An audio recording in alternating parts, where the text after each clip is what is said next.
دوبارہ وہاں پہ آنسو گیس کی شیلنگ ہوئی ہوئی، ہے ٹھیک ہے، مسجد مسجد اقصی اقصیٰ میں جو نمازی آ جائے ہوئے تھے نماز کے لیے. لیکن اس سے پہلے آپ یہ دیکھیں کہ کل رات کو جو وہ بات ہم نے کی تھی کہ اس میں رشیا کہیں ہے. آپ کا دیکھیں بات یہ ہے کہ جس طرح 10-11 دن کی بہمانہ اور انتہائی بدترین بمباری کے بعد اسرائیل نے جس انداز میں سیز فائر کا اعلان کیا، اس کے بعد حماس کی جانب سے اور فلسطینیوں کی جانب سے فتح کا جشن بنانا تو بند.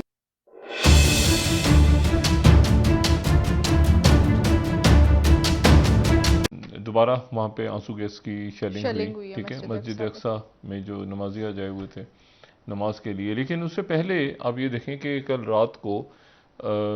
جو وہ بات ہم نے کی تھی کہ اس میں رشیا کہیں ہے. اچھا،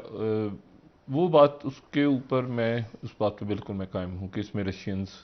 ہیں، رشینز کی وجہ سے یہ جو ہے یہ سارا معاملہ ہوا ہے. اور یہ بڑی ایک عجیب سی پوزیشن ہوئی ہے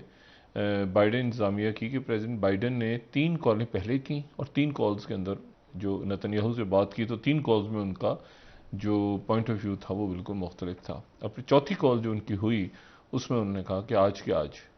ٹھیک ہے، تو آج کے آج کا مطلب یہ ہوا، اور وہ اتنا سخت میسیج تھا کہ رات گئے کیبنٹ کا اجلاس بلایا نتن یاہو نے اور رات کو کہا کہ 2 بجے یعنی آج صبح 2 بجے یعنی 2 AM ان کا جو ٹائم ہے اس سے وہ سیز فائر شروع ہوگا. کیونکہ آپ ذرا یہ دیکھیں کہ میسج یہ نہیں آیا تھا کہ ویکینڈ، آج کے آج اس کو بند کرنا ہے کیونکہ وہاں کمٹمنٹس ہو گئی تھیں رشینز کے ساتھ. جی اچھا، یعنی اب دیکھیں یہ کس قدر عجیب سی بات ہوئی ہے. یعنی اس کے لیے اب سیکورٹی کونسل کے اجلاس کی بھی ضرورت تھی. پتہ نہیں وہ ہو رہا ہے یا نہیں ہو رہا سیکورٹی کونسل کا اجلاس، کیونکہ پہلی جنگ بندی ہو گئی ہے. تو وہ جنگ بندی تو ایک قرارداد فرانس کی آئی، ایک قرارداد چائنا کی آئی، اس پہ ہوا نہیں اور اس کے بعد یہ ہو گیا. تو اور یہ اس لیے ہوا کہ امریکہ کے اندر کا جو سسٹم ہے پولیٹیکل سسٹم، دیکھیں آپ جو بھی تنقید کریں امریکہ پہ بات کریں، ان کی ایک ڈیموکریسی، ان کے ایک لوگوں نے آواز اٹھائی، مطلب برنی سینڈرز جیسے لوگوں نے ہاں بالکل آواز اٹھائی اور پورے مغرب میں آواز اٹھی اس کی، ٹھیک ہے. اور پھر مسلمان ممالک نے بھی اس کا پریشر فیل کیا اور ابراہم ایکارڈز تو بالکل ہی تحلیل ہو گئے کہیں. اور اس کے بعد اب نتن یاہو کا جو الیکشن ہے، اچھا یہ جب نتن یاہو نے پھڈا لیا ہوا تھا تو نتن یاہو کا جو الائنس ہو رہا تھا وہ رائٹ ونگرز کے ساتھ ہو رہا تھا. اب یعنی بالکل ہی ایکسٹریمسٹ وہ آ گئے تھے قریب،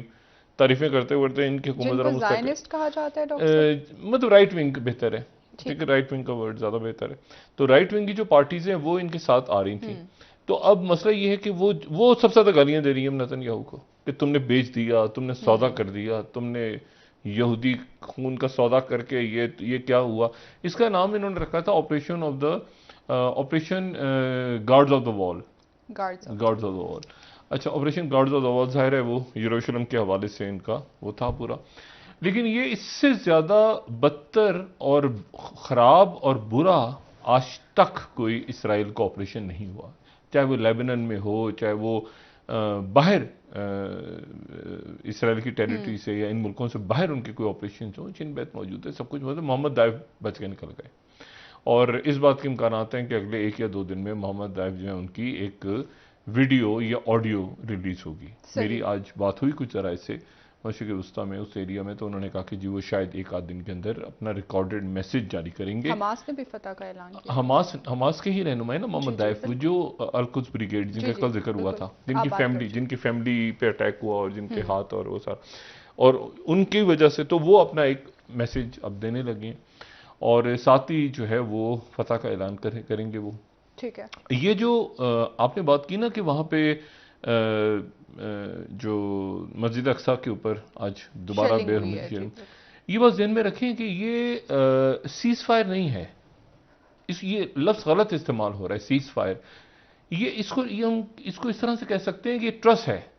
ایک لفظ ہوتا ہے ٹرس، یعنی اس کو صلح کہہ دیں، عارضی سی صلح کہہ دیں. وہ ٹرس یہ ہوتا ہے کہ جنگ چل رہی ہوتی ہے، جیسے ہوتا ہے نا کہ وہ ایک سفید جھنڈا لے کر آ گیا بندہ بیچ میں کہ جی یہ ابھی جو ہے نا مطلب وقتی طور پہ ہاں کہ یہاں سے زخمیوں نے جانا ہے یا ہمیں کچھ 1-2 گھنٹے کے لیے وقت چاہیے. تو یہ ٹرس ہے.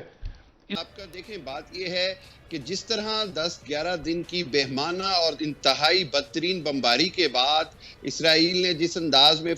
سیز فائر کا اعلان کیا، اس کے بعد حماس کی جانب سے اور فلسطینیوں کی جانب سے فتح کا جشن بنانا تو بنتا تھا، اور اس کی وجہ یہ ہے کہ یہ پوری دنیا کے بین الاقوامی دباؤ کی وجہ سے، اور دوسری بات یہ کہ حماس اور فلسطینیوں کی اتنی قربانی اور اتنی بہادری کی وجہ سے اسرائیل مجبور ہوا کہ وہ سیز فائر کرے۔ اور آپ کو میں بتاتا چلوں کہ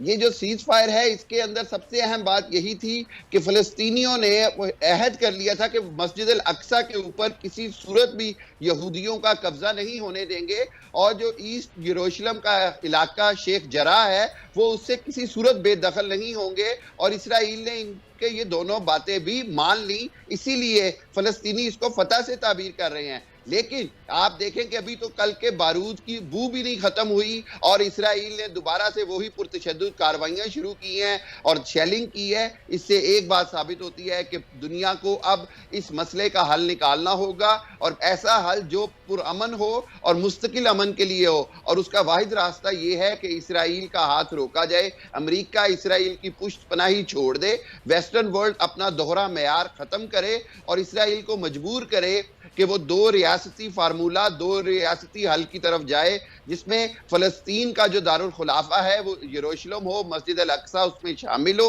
ورنہ یہ جو مسئلہ ہے یہ پوری دنیا کو اپنی لپیٹ میں لے لے گا۔ اور سب سے اہم بات یہ ہے کہ جو فلسطینی یہ فیصلہ کر چکے ہیں، انہوں نے ثابت کیا کہ وہ کوئی بھی قربانی دینے سے دریغ نہیں کریں گے، انہوں نے اپنے بچوں، عورتوں اور بوڑھوں کی قربانیاں دی ہیں۔ جس طرح ابھی یہ دوبارہ سیز فائر کے اعلان کے بعد یہ حملہ کیا گیا ہے، اس کے بعد تو میرا خیال ہے کہ جو تجویز کل شاہ صاحب کی طرف سے بھی دی گئی، ترکی نے بھی تجویز دی ہے جو عالمی فورس بنانے کی، اس کو پریکٹیکلی اس پر امپلیمنٹیشن کرنا ہوگی تاکہ مسجد اقصی کی حفاظت کی جا سکے اور فلسطینیوں کے حقوق کی جنگ سب مل کر لڑیں اور ان کی حفاظت کریں وہاں پر۔ آپ نے بالکل درست بات کہی کہ یہی وہ تجویز ہے جو قابل عمل ہے کہ کوئی مشترکہ پیس فورس، امن فورس آئے جو اس اسرائیلی صہیونی ہاتھوں کو روکے ظلم و ستم سے، اور خطے میں امن پیدا ہو۔ اور ترکی اور پاکستان کی اس تجویز کو، جس کو میں کہوں گا کہ بہت سارے ملکوں نے سراہا ہے، اور بہت سارے ملک اس کو آگے چل کے مزید سراہیں گے۔ ضرورت اس بات کی ہے کہ پاکستان، ترکی اور دوسرے بڑے مسلم ممالک مل کر اس تجویز کو عملی جامہ پہنانے کی بھرپور کوشش کریں، اور اس کے لیے نہ صرف مسلم ممالک بلکہ ویسٹرن ورلڈ کے ممالک کو بھی ساتھ ملایا جائے، آئرلینڈ جیسے ملکوں کو ملایا جائے، دوسرے ملکوں کو ملایا جائے، تاکہ دنیا میں اس بات کا پیغام جائے کہ اگر آپ نے امن چاہتے ہیں تو اب وہاں پر کوئی بین الاقوامی قوت اور فورس آنی ضروری ہے، ورنہ یہاں امن نہیں ہوگا۔ اور دوسری بات یہ ہے کہ آپ جس طرح کہہ رہی ہیں، مسلمانوں کے لیے اب لازم ہو گیا ہے کہ اکٹھے ہو کر، یک زبان ہو کر اس مسئلے کے حل کے لیے پوری دنیا پر دباؤ ڈالا جائے، اور مسجد الاقصی کے اوپر کچھ بھی ہوگا پوری دنیا کے مسلمان ایک جیسے ہیں، یہ ہمارا قبلہ اول ہے۔ میری، آپ کی، ہر مسلمان کی ذمہ داری ہے کہ اس کی حفاظت کے لیے کچھ بھی کریں، اور اپنی معاشی یا دوسری مجبوریوں کو بالائے طاق رکھ کے، جس طرح فارن منسٹر قریشی صاحب نے کل بہترین تقریر کی ہے اقوام متحدہ میں، CNN کو بہترین انٹرویو دیا ہے، اسی طرح کی آوازیں دوسرے ممالک کے وزرائے خارجہ اور سربراہان مملکت کی طرف سے آنی ضروری ہیں، تاکہ یہ پیغام چلا جائے کہ اب مسلمان فلسطین اور کشمیر کے مسئلے کے حل کے بغیر امن سے نہیں بیٹھیں گے۔